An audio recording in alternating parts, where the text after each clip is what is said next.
Hi, welcome back to my channel. My name is Kat and today I am doing my July wrap-up part 1. So I have had a really good reading month so far in July. So again, I'm breaking my reading wrap-up into 2 parts and today we're going to talk about 7 books. So the first book I want to talk about was one that I was trying to finish for June, didn't quite get there. So this is Bathhouse by PJ Vernon. This is a queer thriller. And this is one of my top 2 thrillers of the year. So we're following Oliver, who is a recovered drug addict. And when his partner goes away for a work conference, he decides that he is going to cheat and go to a gay bathhouse for a hookup. And when he goes there, instead of a hookup, the person that he was interested in tries to strangle and kill him. And when he runs out, he's stuck in this conundrum. He has to lie to his partner now, lie to the police, and like there are bruises on his neck, which leads to questions all around. So it's a thriller that is from Oliver's point of view, but then also we do get his partner's point of view as well. I really liked the pacing in here. I thought it was very tight, and I love when thrillers have short chapters because it just makes me want to keep flipping as fast as I can. It also explores darker themes of family and partner dynamics, drug addiction, as well as wealth and poverty. I gave it 4 stars and I thought that it was an amazing thriller. The next one that I picked up was for the Fuckathon. This was voted by you guys for Fuck Land Borders, and definitely it lives up in this book. So this is Sky Burial, written by Xinran, but the story is actually about someone that she met in a tea house who relayed the story of her life. And we are set under like kind of Mao Zedong's Reconstruction era. The woman who is the wife of a doctor, the doctor goes to be a doctor on the front lines of this re-education of Tibet, and the Chinese people have been told that the Tibetans want them to come in and teach them, but when he gets there, it's very evident that no, the Tibetans don't want that, and that's just what China has been telling the people.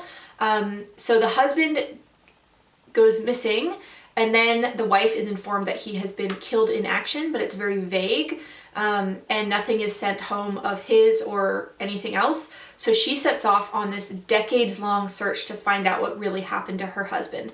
And so she is traveling through Tibet, and like right away, there's so many issues that she runs into. Like their military caravan is basically set upon, and the caravan is told to turn back, but the women decide to go forward because she has made a friend who is a local Tibetan, essentially princess, and the princess wants to get back to her family, and our main character wants to find her husband, but nothing goes to plan. So they end up living with this Tibetan nomadic herd family for I think like 2 to 3 decades. So you read about the life on the plains and how they survive, and it goes from there, and she's just on this hunt to find out what really happened to her husband. And I gave this 4 stars. I thought it was great. I read it in 2 sittings in the bath. It taught me so much about Tibet, and I just found this so interesting. So if you're looking for a book written originally in Chinese, Xinran is Chinese, but about Tibetan life, this would be for you. I thought it was great. After that, I read your pick for Fuck the Binary, read a main character who is non-binary. And for this, I read A Psalm for the Wild Built, an arc I have from Becky Chambers. This is about a non-binary tea monk who is traveling around the countryside, listening to people's worries and giving them the perfect cup of tea to calm them.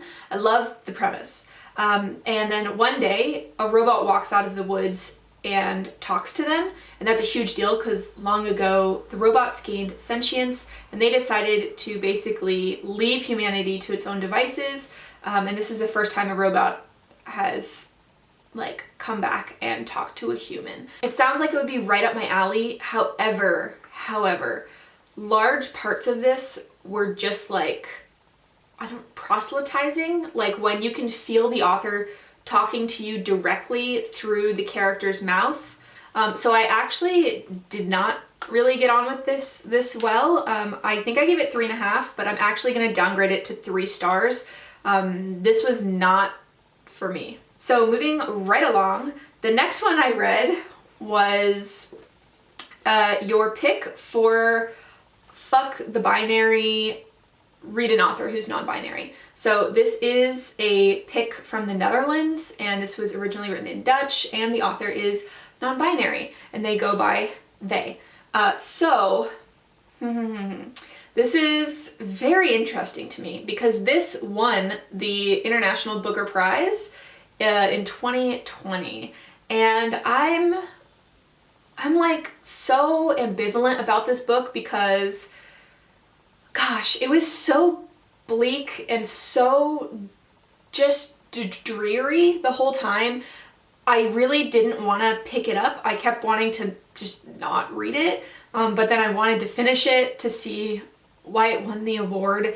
Basically, it's following Jal, who is a young girl in a remote, very cold cow farm in the Netherlands. And one day there's an accident and her brother falls through the ice and drowns. And after that, it's kind of how she and her siblings and her parents deal or don't deal with the grief of that loss. And let me tell you, the family is very religious, so there's a lot of repression, there's a lot of oppression, and there are a lot of really weird, dark things in here, which I like dark content, but for me, I think it didn't work all that well. I was just so like depressed the whole time reading this. There's basically there's no lightness at all to balance. It's just such a hopeless, bleak book. So I don't really recommend it. I'm glad that I read it to see like what the hubbub was about, because I knew that this had low ratings and I knew that it also won the award, so I was like intrigued. Now my intrigue has been satisfied and I gave it 3 stars. So yeah. After that, I read The Past is Red by Catherynne M. Valente, and I must say this was my first Valente, and it was great. I love her writing style. And this is the one that I think did the like post-environmental breakdown dystopia discussion of life way better than the Becky Chambers one. So in this one, we are following a main character whose name is Tetley, and she is living on essentially a floating garbage patch, which has been turned into kind of a city, if you will. And each area is sorted garbage. So she lives in Candletown, which is all the candle remnants of the fuckwits, which is what they called the humans before the breakdown. So basically the oceans rose, there's no more land, and people live on either boats or floating garbage patches, and she happens to live on Garbage Town. And it's the story of her life from when she is young to about 29. And this one is bleak and dark. It gets very dark at times, but it is balanced with so much light and hope that I thought it worked so well. So when it opens, we know that everyone in Garbage Town has the right to like beat the crap out of Tetley for whatever reason, like whenever they see her, because she did something very bad. And so like basically her own family has disowned her. Everyone on the island hates her guts. It was really good. I gave it 4 stars. It's more of a 4+. I think it will stay with me for a long time. And I just really loved this. So if you like dystopias or water worlds or books that are both very dark and very light at the same time, the balance is so good in here. I highly recommend it. So after that, I was kind of a bit in a down mood because the last few books I'd read had been very dark. I was like, I need like a fantasy adventure, preferably YA, so that I can just be swept away. And that's exactly what happened. So I read A Dragonbird in the Fern, which is a fantasy arc that I had from NetGalley. And this was an unexpected, very pleasant surprise. So this comes out August 3rd. It's not quite out yet, but I do highly recommend it.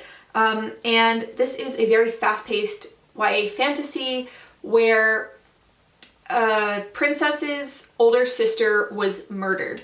And that sister was betrothed to a king in another kingdom to kind of bridge an alliance between the two kingdoms. And in this world, when one of your loved ones is murdered, the ghost remains behind and becomes increasingly more violent to the family members until they solve who murdered them. So the princess that's left is trying to figure out who the murderer is, and she also takes the place of her older sister in the marriage alliance. So she goes to travel to this foreign land, and she's also trying to figure out who killed her sister and why, so that the ghost stops hurting her and her family. Like, the ghost is very vengeful. They forget their own humanity, which was an element that is very cool in my opinion.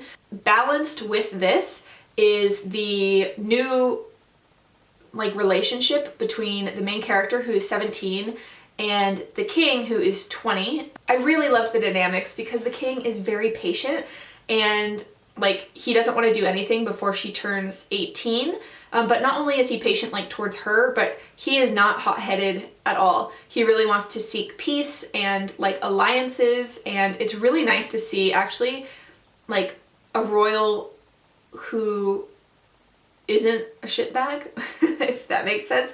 Like, I actually really liked him as a person, and it really just made it all the much sweeter because they don't speak each other's languages. So it's them slowly learning to communicate, first through like just being near each other every day, to body language, to then her learning the language and him learning a bit of her language. So yeah, I really loved this, and I gave it 4 stars. If you're looking for a YA fantasy that's a standalone to sink your teeth into, I highly recommend A Dragonbird in the Fern.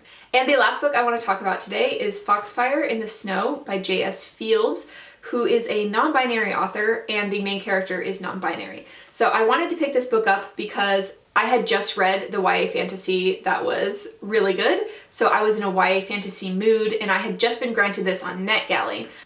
So this book follows Soren, who is a non-binary main character. Soren doesn't want to be a woodcutter in this magical realm of all the guilds, but Soren's mother is the master woodcutter and really wants Soren to follow in the mother's footsteps. But then the queen and the mother go missing, so Soren has to go off on an adventure with the princess, who used to be a childhood friend or crush, and things go from there. So I really feel like the author should have just written the developing relationship slash friendship slash like personal growth of Soren as a non-binary person in this fantasy realm, where a lot of the guild lineage is based on the maternal line.